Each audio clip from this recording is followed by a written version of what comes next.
Hi, and welcome back to part 2 of Let's Play Bastion with Timeshitters. So this is, I think I made it pretty obvious, but this is me playing. Ben, not Jack, who's normally playing. Yeah, normally me. Normally Jack. I am kind of in a way playing this as well. Well, you're not. No, I am doing a lot of the work. How are you? Because I'm helping you. I suppose. I mean, you're not. Like, this is all me. No, but I told you how to play this game. No, you didn't. You got stuck. You never even heard this game before I bought it. I just wanted to let you down easy. Of all the plans to survive the calamity, Watch out for those stationary plants, Ben. They hurt you if you walk into them. he figures it ought to be deeper down.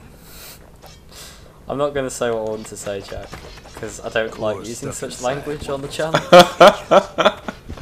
On the channel. But you're a massive twat. It's quite nice not having to have my skill admonished for once. It's just nice to sit back and just say things. So this is called, I think it's called Spikeweed. If you walk into it, it hurts you. Yeah. And so the gimmick of this zone is, it's basically an endurance thing, so you have to wait for that to rise. So you get good things as well. So we get a load of fragments here, which are used for upgrading things, buying things. Very important, really. Yeah. And like, the bountiful at the start, like you think this is what the whole game's going to be like, but you start sort of like wanting to do like challenges and hard things just so you can get more of them. Yeah, definitely. Not every squird's born bad. Some spring to the kid's defense. So as we just got in the narration there, some enemies will actually help you at various points. So It's quite obvious which ones they are. yeah, they've got the hearts above them. It's so obvious I felt the need to point it out. Yeah. Um, No, but it's quite a nice thing, you know. I was like, I personally love it when it's not necessary. Like you can do it by yourself, like the battles. But I do like it when you get like a sort of an AI ally that doesn't like hinder the game in any way. They just get themselves killed eventually. Because like I hate it when like you have to rely on like saying like Brink, for example. You have to rely on them to do stuff and they'll never do it. But like, some people hate it, like when you're not in complete control of everyone in your party. I like having that kind of sense of they'll get on with that, I'll get on with this, as long as the AI is like reasonable. yeah. And they don't like do everything for you either. Like it's a very tough balance to get right. Like I remember It can be done. playing Fire Emblem Radiant Dawn, which is the one on the Wii. Okay. And I got to a point where I had some AIs. And I play the game very defensively, so I'll very gradually advance and Like take out. edge your way towards the goals. Yeah, and take not them leave out one at open a time, and- that sort of thing. Yeah. And they just charged in like idiots, so they all died. Because if They- they're not gonna follow my strategy, I'm just gonna use them as meat shields. Yeah. Like I do feel like when I first started playing Fire Emblem, I was like, oh no, if I lose them, they die. But like I'm thinking, if the cavalry are just gonna go and charge off anyway, I don't want to save them. They're useless. They're like not team players. Nope. I don't want no people who are just sort of idiots. You've got to be part of the gang. So those turrets there are flamethrowers, so you best take them out at range. Oh yeah. Because they can't attack you unless you're And you close. find that if you get yourself caught in any kind of damaging sort of feel in this game, you're shit creek pretty quickly, if you pardon my French. Yeah. Le Shit Creek. Le shit creek. Of course, shit in French is mad. I don't know what creek is. Le creek. I was less interested in learning geographical features as a teenager, more interested in learning swear words. Definitely. So I think I start. Oh no. There's a point where I start abusing the landmine power up horribly.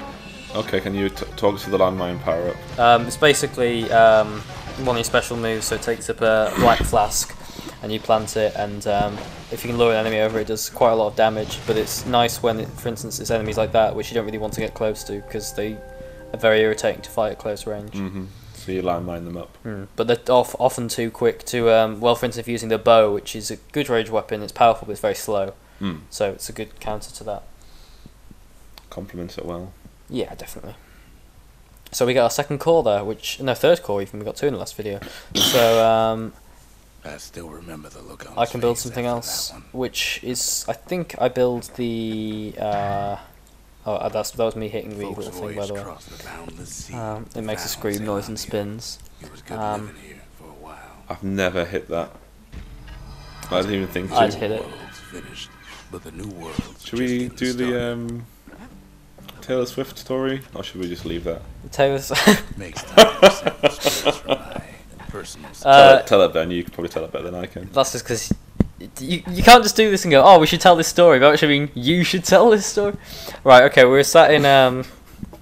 We're getting some food at this place, and they have this TV on that's playing some sort of popular music, video, Stuff. gram channel, and Modern Tosh. and Jack was the sort of lull in conversation, and Jack was just sort of turned and was watching the TV, and he sort of muttered something to himself, and I swear he just said, "I'd do it." Just sort of nodded quietly to himself. Well, I was watching Taylor Swift in like the sparkly dress on stage, and I was just thinking, "Oh dear." But I said it in such a tired, low voice that you just turned on me and said, "Jack, did you just say I'll do it?" And then for the rest of that evening, we were just anytime there was a female on the screen, no matter who it was. And then, do you know that Haribo advert when there's that girl interrogating like the dad? Like I wasn't even thinking about it, and then the advert came on, and he just said to me, "Don't do it." Yep, all true. Anyway, these those sort of tiles are turning red and falling away. Is that because you've taken the core? No, we've just entered this area, and it's all going Oh, to so shit. it's just not good anyway. Well, You need to kill the turret to open that door, and as you can see, I get a bit bunched there. you do get a little bit hurt. Have to go back for the flask, and I instantly regret it because, as you'll see, this area doesn't go well for me.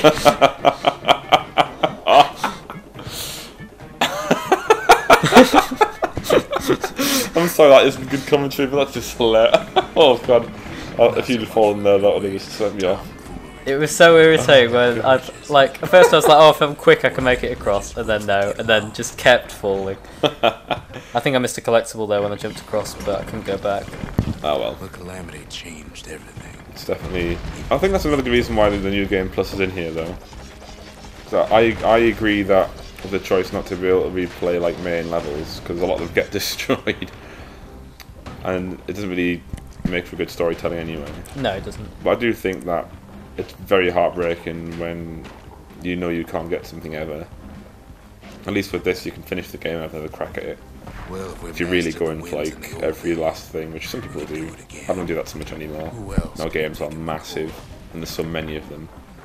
But never mind that. I definitely do that in Fallout. Yeah, you do. I've seen you It's obsessing terrible. over it. I think I can't remember what I think it must have been Brutal Mario, and I was saying between videos I'd gone and got a completely useless weapon, which I never plan on using ever, but I just went and got it because it was unique. Yeah, definitely. Like a lot of them are sort of like special versions of regular weapons, aren't they? Yeah. It's pretty cool in a way. Like it's nice to have like. That core ain't coming back. Then again, you find that a lot of them are just not better than what you're currently using. Yeah. So here we get the hand grenade, which is it's got roughly similar power to landmine, but as you'd expect, you can throw it. So what you meant to do there, or I think what it's implied you do there, is hide chuck behind it the wall. over. But I just broke down the wall because I'm an idiot. I think I use it here as well, and I think I completely missed. Oh no, that lands quite nicely actually. Yeah, you got quite a few of the boxes before the. Oh, In all this okay, that toil, was.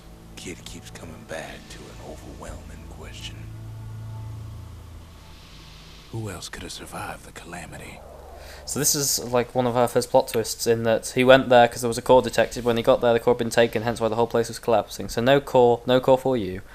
No call for you. So we don't get to build anything because the Bastion doesn't have any more power yet. But that's a twist. So we know someone else has survived other than the stranger and the kid. It's good in a way. Like it isn't just say level core, level core, level core. Things kind of the jerk around with it a bit. Yeah, definitely.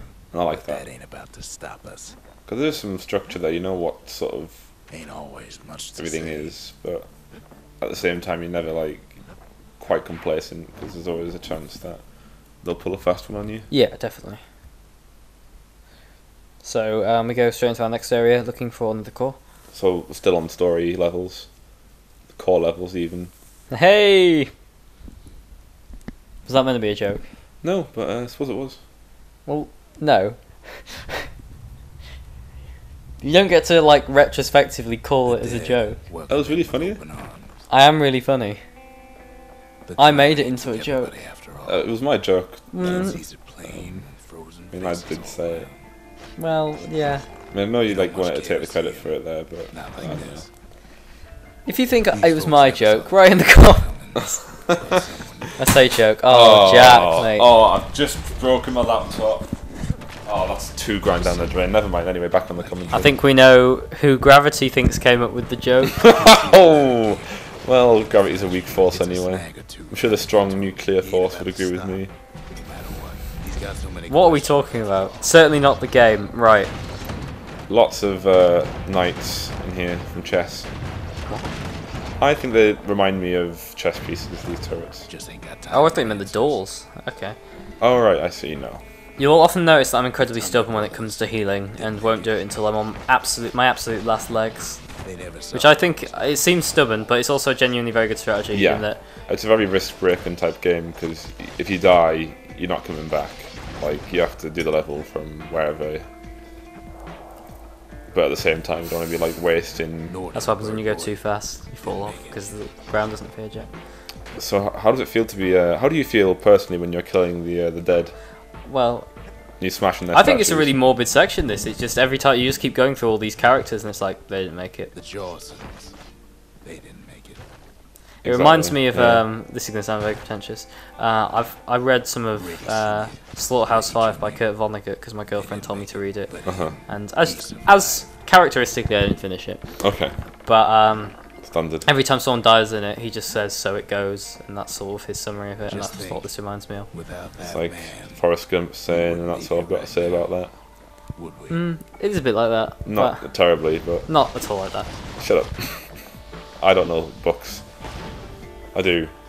Books, good words. So they're all gathering around the core, trying to save themselves, and they all died. What do you say to a man who's But seen then, too much? here we Kid get hasn't a clue. this guy. Says this, Who looks absolutely you destroyed. have to be. He's got such a creepy face. For me, it looks like some sort of kabuki mask. Do you know what kabuki is? Nope. It's like Japanese like mask work, and they work on like it's like a theatrical thing. And they have, Oh, like, right, Kabuki Theatre. Oh, Yeah. of course, yeah, I know what you mean. So you very cultured episode this time. I've just got Kurt Vonnegut and kabuki in like a minute. Brilliant. So, I've got a xylophone here. Do you want to play us something then, Jack? Yeah, here it comes. That man. His name is Zolf. No hiding, he's an Ura.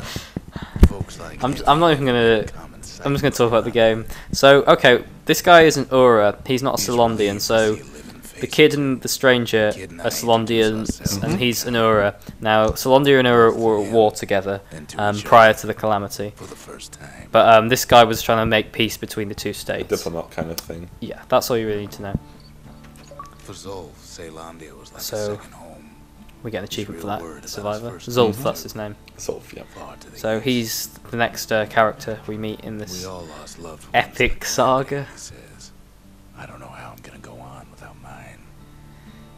Again, like, this is probably one of the better LPs we'll do, mainly because usually people don't want to, like, either, you know, like, people don't want to, like, watch a lot of LPs because they want to play the game, Yeah. or they've seen the game, so that's another reason for them not to watch it. But with this one, even if you've seen the LP, you'll have missed out on so much story, because we'll have skipped over it, and we don't really want to talk about word for word what everything the stranger's saying. That's a very good point, and also I think it's very good fun to play. So now we can build two new things. We can build a memorial, which Oh, that's interesting it concept. gives you more experience for achieving various things. So if it's got a red star on it, means I've done it. So I gained a bunch of Nothing more. shards for that. Yeah, you get the shards for it now. Later on in the game, like 5,000 shards is quite nice to have, like, for doing something. So it does encourage you to do all the different things in the game, like complete challenges, use weapons, diversify. I like it because Oblivion never gave me any reason not to just keep on using my really good bow and my really good bow skill. Yeah. Apart from me wanting to like try stuff out, but Yeah. good feature. But I will actually start doing some of the challenges in the next episode. I said I'd do it in this one, but I got the timing slightly wrong. But you'll see it in the next episode. See you then.